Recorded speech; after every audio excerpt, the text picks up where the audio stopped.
Hey y'all, what's up? Welcome back to my channel. Let's get into the book of Genesis. Okay, now of course we all know Genesis is the first book of the Bible. It has 50 chapters in it. I am in the middle of reading it right now. I made it halfway through, so I decided to stop, summarize what I have read so far, blow by blow, and then we could talk about it, and then I will upload part 2 to Genesis because, like I said, it is 50 chapters, so I'm up to the 25th chapter. Like I told y'all, my goal is to read the Bible in its entirety, and then we can go from there. You know, daily I want to study, I want to get into his word so we can all become closer to him. And I'm going to do all the reading because I know some of us don't like to read like that. I love to read. I look at it like a story. So we're going to go and get into it. I'm going to try my bestest to stick to my notes. Bear with me. Okay, so here we go. God created the earth. He created man, blew breath into Adam. The first job Adam had was to take care of the garden, okay? Because I always thought the first job that God gave to Adam was to name all the creatures, but no. It was to take care of the garden that God has created because, you know, he created a beautiful garden. Can you imagine the garden that God created? And it was just a lot. So God was like, you know, you could tend to the garden or whatever. God informed Adam not to eat from the tree or you will surely die. The Lord said it was not good for man to be alone, so he will make him a helper. Then Adam named all the animals. So the Lord God put Adam to sleep and he created Eve. Adam was the one who named Eve or whatever. See, I thought God named Eve. No, Adam named him. She was like, we're going to call him a woman. We're going to call her a woman or whatever. Then the serpent questioned Eve about not eating from the tree. Now, see, this is what had me messed up because she wasn't even there. Mind you, Eve was not created when God gave Adam those instructions not to eat from the tree. All right. And I could only deduce that after Eve was made and God told them to go be fruitful, you know, maybe after, you know, they was laid up doing a little pillow talking, because, you know, we all do it. We all been there. Doing a little pillow talking, he was like, yeah, God said, you know, we could do whatever we want, eat whatever we want, except that tree right there. Now, mind you, this is God, so it's not like it was like 10 or 20 trees. It's trees on top of trees, probably hundreds of thousands, millions of trees. And you have so many trees to choose from, but nah, y'all want to center y'all out on this tree. And then y'all trying to put it on Eve like it's her fault that she talked to the serpent or whatever and was like, don't eat from this tree. Like she was there, like God gave her the instructions. No. God gave it to Adam. Okay. So anyways, it's also said that Adam was right. He was right there. He was right there next to Eve while the serpent was talking. And not once did he was like, hey, bro, like, don't talk to my wife. Don't talk to my Eve. Don't talk to my woman. Talk to me because God gave the instruction to me. You questioning her like she was there. Talk to me, bro. Talk to me. Nah, did Adam do that? Of course not. Of course not. Of course Adam didn't do that. So after Eve talked to the serpent, she took a bite from the tree, and then Adam took a bite as well. It was no convincing. All right. Eve took a bite and was like, here, like we all do that here, baby. Try this. Eat this. And he ate it. He did not combat Eve. So we're going to go to that later. Trust me. We're going to dive deeper into this, honey. All right. So once they ate from the tree, they both noticed they was naked. They heard God coming, and so they hid, right? So God came back and called to the man, not the woman. He was like, Adam, where you at? Where you at? So God questions Adam. He was like, where was you at? He was like, oh, I was hiding because I was naked. And God was like, well, who told you was naked? Did you eat from that tree? Didn't I tell you not to eat from the tree? You ate from the tree. You ain't know you was naked. Now you are. Okay, cool. So Adam throws Eve completely under the bus. Ain't that like a man throw her? He was like, well, God, you the one who gave me this woman, and she told me to eat from the tree. So I ate it. So technically, it was like your fault. It's not my fault. It's her fault or it's your fault. But it ain't my fault. Adam did not want to take no ownership in this. Adam, I'm not even about to go there because I am working on being saved and I'm trying my best not to curse, okay? So, first God punished the serpent. He was like, so I guess he was not a snake at first because God was like, your punishment is to crawl on your belly for the rest of the days of your life. So my question, because you know my mind, like I said, I look at this like a story. Well, what was a serpent at first? If a serpent wasn't a snake, or was he always a snake, but he just wasn't punished to just be on his belly? Could a serpent fly? Could he walk? Like, what was the serpent doing? Baby, we're going to put a pin in that. Because, again, I had so many questions, but I'm just giving y'all a really quick synopsis, okay? Then he punished the woman by saying, of course, when you have kids, it's going to hurt like hell. And lastly, he punished Adam, all right? Then God kicked them out of the Garden of Eden and placed them on the east side. See, at first, I think they was on the north side. They was probably like in a rich neighborhood. But he was like, nah, you can't be trusted. So he kicked them out and put them on the east side. Put them on the very east side. He put them over there. He put them in the hood. He was like, I can't trust you, so bye. So now we go to Cain and Abel. Adam and Eve had a baby named Cain, then later Abel. Now Abel kept flocks and Cain worked the soil. Cain attacked his brother Abel once he lured him in the field due to jealousy. The Lord then came to Cain and asked, where is Abel? Cain lied, was like, I don't know. Where is he? God, I ain't my brother's keeper. How am I supposed to keep tabs? I ain't got to find my iPhone. So God then punished Cain so that his crop will no longer grow. He also put a mark on Cain so that he wouldn't be killed. Cain and his wife had a baby named Enoch. Okay, so let's get to these names really quickly, right? It's a lot of complicated names up in here, so I might mispronounce some names. I tried sounding them out. I put the narrator on my Bible so they could say it with me. But baby, listen, I was giving these people nicknames so quick. So if I mispronounce it, we gonna stay with it. Y'all gonna know who I'm talking about. Y'all gonna know. But Enoch, okay, we gonna call him Enoch, all right? Cain was building a city and named it after his son. Adam lived a total of 930 years before he died. God said he gave us 120 years due to us being mortal. So he was like, no more old age. So God has already promised us 120 years. So however you shorten your life, that's on you. Catch, okay? God didn't like what he saw in the human race, so he wanted to destroy it, but he found favor in Noah. So Noah is Adam's great grandson, all right? Noah had a wife and 3 sons and walked faithfully with God. The earth was corrupt in God's eyes and full of violence, so therefore God wanted to destroy it.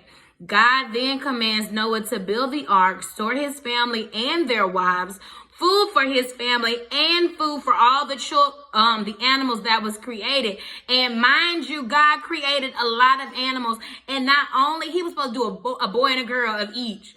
Can you imagine like how crowded that ark must have been? And not to mention the smell. We're not even going to get on the smell. We're not even going to get on it. So it must have been a big boat. For 40 days and for 40 nights, it rained, killing everything that had breath. Noah was 600 years old when the flood came to the earth. Everything and everyone died except Noah and his family that was on the boat. The waters flooded the earth for 150 days. All right. After it was all over and the water receded, God vowed never to destroy living things the way he had done.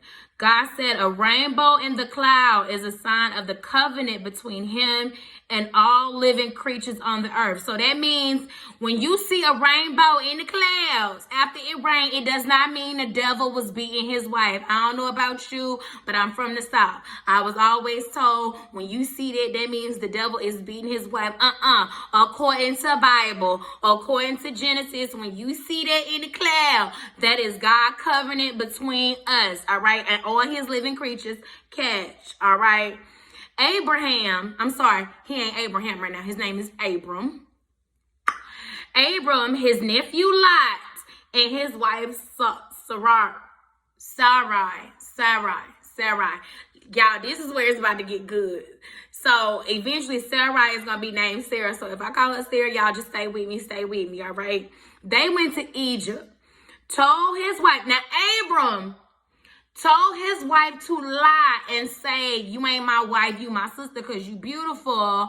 And if you say you my sister, they gonna spare my life. You know what I'm saying?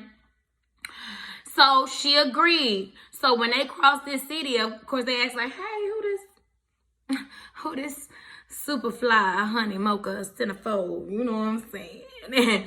She was like, oh, you know, he was like, that's my sister. She was like, that's my brother or whatever. So the Egyptians took Sarai to the Pharaoh and gave Abram sheep and cattle and treated him well. So they basically trade like, hey, let me buy your sister, bro. Here's some money. Here's some rakes. Here's some sheep. Here's some goat. Here's some cattle. Here's beans, greens, tomatoes, you know, all that.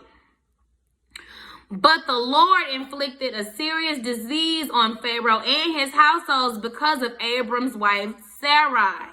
So Pharaoh called him out and was like, bro, why you lie? Now you got God bringing all these diseases to my people or whatever, telling me this is your sister and I took her as my wife when it's been your wife all along. You don't have to curse me like that, bro. Like I whipped you in. I welcomed you into my house. Open arms. I paid for this woman all due to a lie. You know what? Matter of fact, take your wife and all your stuff and just get out. He was like, just go, all right? So Abram, Lot, and Sarai left Egypt to the Negev, y'all. I told you about these words. Stay with me. They went to Negev, all right? Abram had become very wealthy in livestock, silver, and gold. So he wealthy. He got money on top of money, okay? Jeff Bezos, all right? Then he went to the Bethel. Abram and Lot had to separate because the land could not support them because their possessions was so great, meaning the money was so heavy, bro. When they was traveling together, they was like sinking. Like the land could not support the weight of them, they camels, and their money. So they had to separate. All right. So they started beefing, and Abram told Lot, like, look, I ain't got no problems with you. This don't have to be a thing. We family. It's enough out here for both of us, so you go left and you go right. Like, it ain't even got to be a thing. So they parted ways. Lot went to Jordan near Sodom, while Abram went to Canaan. Meanwhile, Abram heard that Lot was taken and went to war. He got his family back and their possessions. After Abram won the war, the king of Sodom wanted to meet him. He brought him bread and wine and let it be known to the king, my loyalty is to the Lord. Like, hey, bro, because the king wanted to basically employ Abram and put him on his side. Like, hey, I seen what you did when you went to war behind your kinfolk Lot. Come work for me. And Abram was like, nah, boo, I work for the Lord. I can't be bought. Man, it's a lot of war going on in the book of Genesis. It's a lot of war, y'all, all right? After this, the word of the Lord came to Abram in a vision. And Abram was like, well, I ain't got no kids. I'm not trying to pass down my legacy to just someone that's not of my blood. So God told him to look in the sky. You see all those stars up there? You can't even count them all. Those are, you going to have keys on top of keys on top of keys. You won't even be able to count. And Abram believed him. The Lord said, don't doubt me, okay? I brought you this far. The Lord told Abram, your people will be in bondage for over 400 years, but I will punish that nation and your people will come out with great possessions, all right? So now Sarai, Abram's wife, still haven't had a kid by this point. So she told Abram to go sleep with her slave Hagar. Y'all, this is where it's getting gooder. This is where it's getting gooder. She told Abram to go sleep with her slave Hagar so they can build a family through her. Abram agreed. He slept with her and she conceived. But when Hagar got pregnant, Sarah got salty and was like, Abram, this is your fault. Like, how dare you get this woman knocked up and now I gotta look at her while she going through all her morning sickness and that's supposed to be me. My belly's supposed to be growing. I'm the one who's supposed to be giving you a baby. And I know you did what I told you to do, but how dare you do what I told you to do? And now you got this heifer hoe locked up. Now she knocked up and I gotta look at her and I gotta deal with her. Abram was like, I ain't in it. This is your slave. You deal with her however you see fit. That ain't even my business. So she started mistreating Hagar while she was pregnant. I mean, carrying her husband baby out. She did not care. She was like, So the angel of the Lord found Hagar and was like, what's up? Like, where you going? Because Hagar was like, baby, I had enough. I'm not about to continue to be mistreated. Like, she asked me to do this. Like, she asked me to do a favor. I was minding my own business making bread. I was making up the beds and stuff. And she was like, hey, can you do me a favor and sleep with my husband? I didn't even want to do it, but I needed this job, you know? In my mind, this is how the conversation went. So the angel told her to go back and submit to her, meaning Sarai, and I will increase your descendants. You will have a boy and you will name him Ishmael, right? She also said, be prepared because he will not be liked and he will be hostile towards all his brothers. So she went back, had her baby or whatever, named him Ishmael. The Lord appeared to Abram and was like, you're about to be so great. I need to change your name to Abraham. You will father many nations. Father Abraham had many sons. And many sons had Father Abraham. I am one of them. And so are you. That's where that song came from because God already told him. So he told Abraham, every man after you needs to be circumcised, and it will be the sign of the covenant between me and you. The Lord was like, and as far as your wife Sarah, you will address her as Sarah from now on. I will bless her and give her a son. Abraham laughed. Now, can you imagine laughing at God when he's telling you something like, hey, I'm about to do something in your life, and you be like, oh, you serious? Oh, okay. He was like, are you sure? Because, like, I'm too old, and I know Sarah too old, and you telling me we about to have a kid? Please. Surely you can't be talking about us. And God was like, yes, it will happen. And you will call your son Isaac. He shall be born about this time next year. Expect it. When God left, Abraham went and circumcised every man in his household. Abraham himself was 99 years old and his son Ishmael was 13. Now, can you imagine? I ain't got no penis, thank God. But can you imagine being circumcised at the age of 99? I mean, don't get me wrong. They lived to a great old age. So 99 was probably like, I don't know, 10 in this day and age now. I have no idea. But where was the numbness cream? Where was the ointment? Where's the aftercare? They used a piece of, I think, a rock and like made it sharp and then... Baby, my insides is hurting thinking about what they went through. Good God, in Jesus' name. So shortly after, 3 strangers was in the neighborhood, and Abraham was like, y'all hungry, y'all thirsty, like I got you. He went to the house and told Sarah, like, hey, we got company. Can you break some bread? Can you make some snacks? Can we eat? So while they were eating, one of the strangers was like, we'll be back next year after your wife have her son. And Sarah, being nosy, overhearing this, started laughing, was like, baby, I'm 100. What's coming out of these? I am past my childbearing age. Surely I'm not about to have no kid. The Lord said to Abraham, I don't know why she laughing because we're going to see who laugh last. I'm telling you right now, she going to get pregnant. So Sarah got scared and lied and was like, I didn't laugh. God was like, yes, you did. I heard you. The men got up to leave, and Abraham walked them out. Now we on Lot, okay? Abraham kinfolk. Lot was chilling, minding his business. He saw two angels and invited him back for dinner. So they ate. And before they was about to go to bed, all the men in the town surrounded Lot's house, asking him to bring the boys outside so they can sleep with them. Lot was like, nah, y'all don't have to do this wicked thing. I have 2 daughters that are virgin. Take them instead, but not the men. I am protecting them. Can you believe that? I was like, what? He's about to sacrifice his own flesh, his own daughters that are virgins over the 2 angels that just came in. Was like, hey, y'all had them. I'm keeping them. I was like, what, y'all?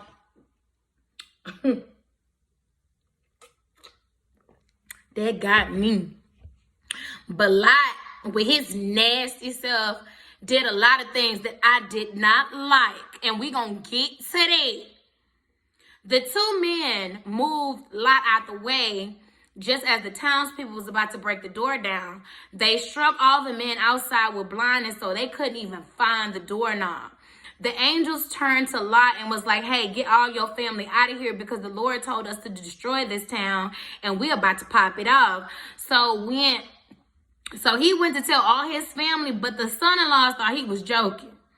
The angels told Lot again, hurry, take your peoples and get up out of here. As soon as he brought them out, the angel said, don't look back, don't stop, flee, or you will be swept away. The Lord destroyed the city and all the vegetation in the land. But Lot's wife, she ended up looking back and became a pillar of salt. Y'all, a pillar of salt. Do y'all know what that is? Fast forward. Y'all, this part gets real Game of Thrones-ish, okay? Lot and his 2 daughters go live in a cave because they scared to live anywhere else. One day, the oldest daughter said to her sister, it ain't no other men around here. Far and wide. Let's get dad drunk, sleep with him, and increase our family line. Ew. I had to go back and reread that because I thought that was absolutely disgusting. But they did. They got him drunk, and the eldest slept with him unbeknownst to the father. Now, how you don't know you had an orgasm, I don't know. How you don't know? Because let's just be honest. We're going to have real conversation. This is just me and you. Even if you didn't feel your daughter, they didn't give her a name, but we're going to call her Kim. Even if you didn't feel Kim undress you and insert yourself inside of her, you mean to tell me when you had the blast off, you ain't even wake up then? Because, I'm in confusion there. I'm in confusion. And I'm not telling you what I heard. I'm telling you what I know. I know you're going to wake up at that time. You might be asleep during the whole thing else. But when you about to eat, yeah, you waking up. So what you mean you ain't know you had sex with your daughter? So the next day, the older sister convinced the younger sister to do the same thing, and she did. And again, the father claims he was unaware that he slept with both of his daughters while he was passed out drunk. Both of them end up becoming pregnant by their father, Lot. And again, it is no man far and wide. Where they at? Where they at? Where they at? So you mean to tell me Lot couldn't even find the Blue's Clues to help him understand that he was the one that impregnated both of his daughters? The older daughter named her son Moab, and the younger daughter named her son Ben-Ami. All right? And again, like, sir, I'm so over you, Lot, because I know you have no, and I know them babies came out looking like you. I know they came out looking like you, Lot, and you didn't even suspect it, didn't even ask one question. I'm done. I'm done with you, Lot. I'm done with you.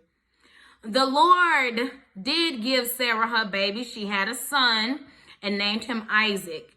And they circumcised him. Sarah was like, look at that.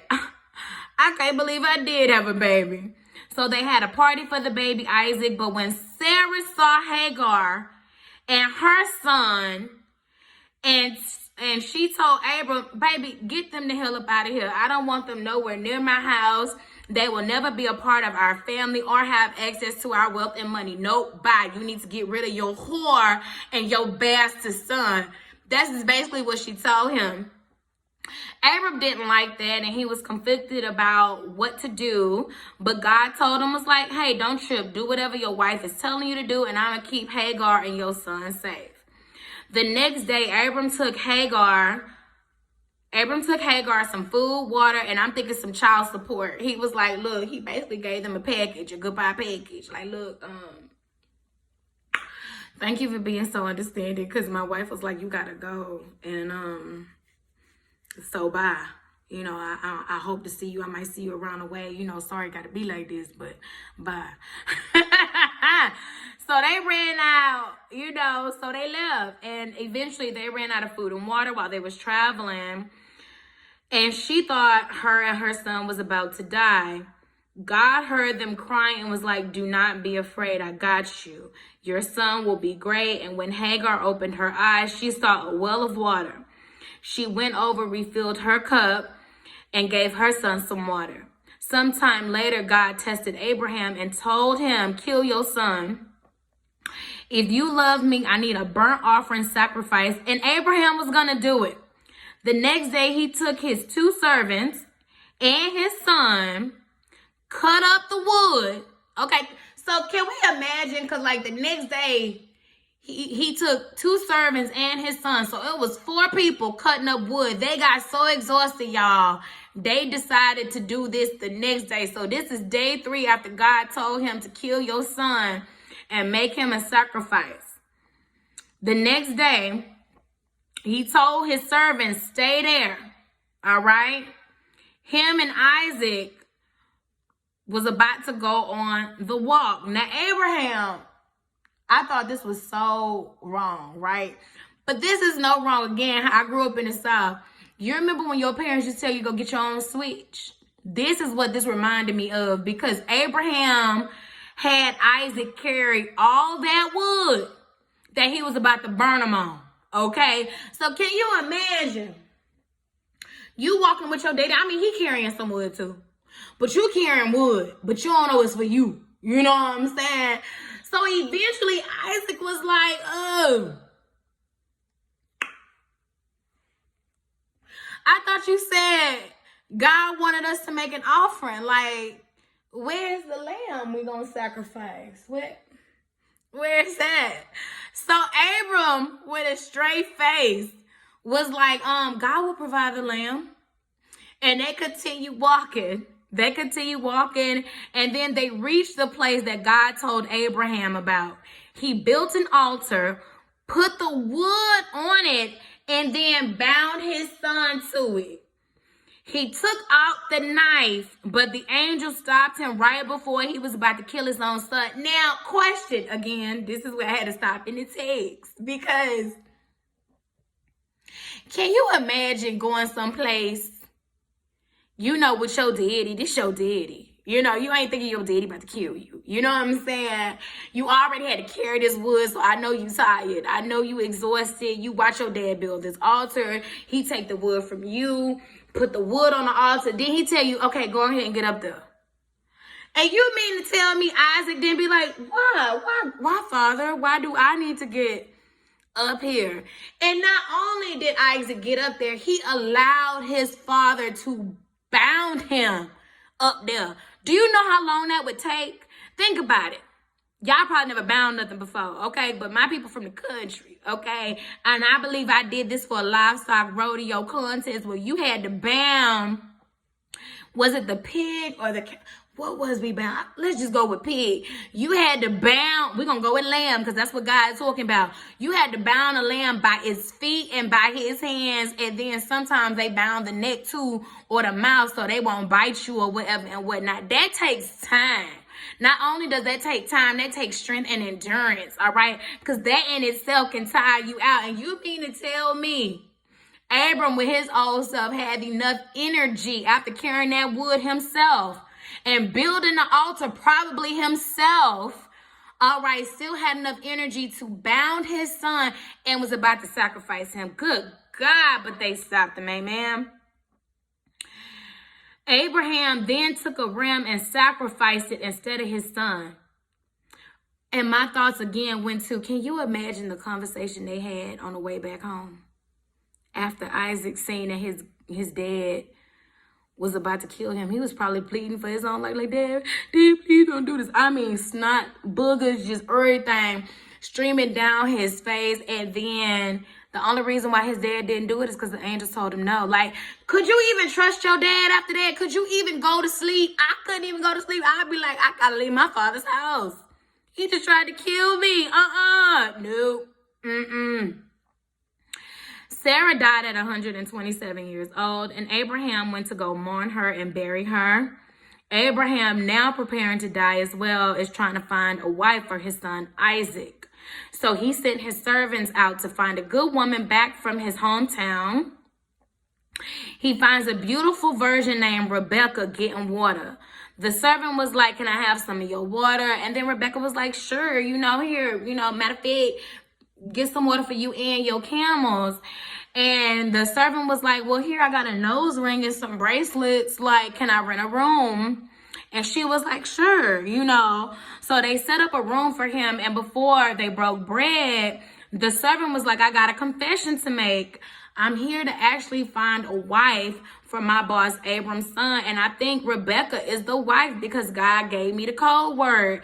And then so he told them, the story like, hey, so I told God right before I saw Rebecca, like, hey, God, if this is the wife, the sign is going to be not only is she going to give me water, she going to give my camels water instead. So when Rebecca came and did, I already knew she was the wife that God wanted me to get for Isaac,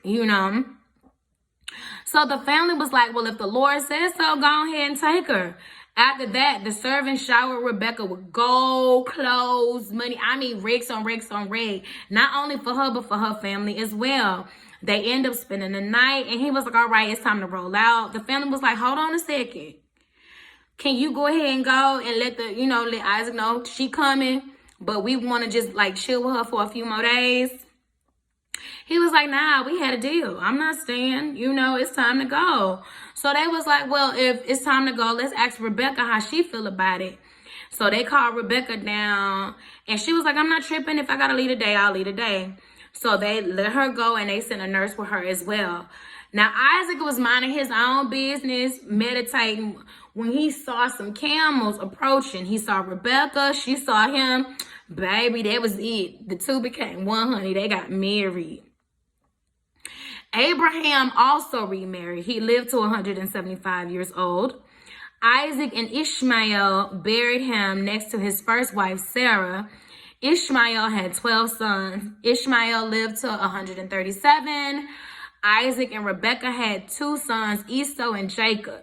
Esau became a hunter while Jacob was just content with just being at the house chilling. One day while Jacob was cooking some stew, his brother was like, can I get a bowl? And Jacob was like, yeah, but only if you sell me your birthright. And Esau was like, I'm about to die anyway, so what's good with my birthright? And Jacob was like, well, if you don't want the birthright, then go ahead and give it to me. So he did. Then Jacob fed him and gave him something to drink and left. Child, that's where I'm at.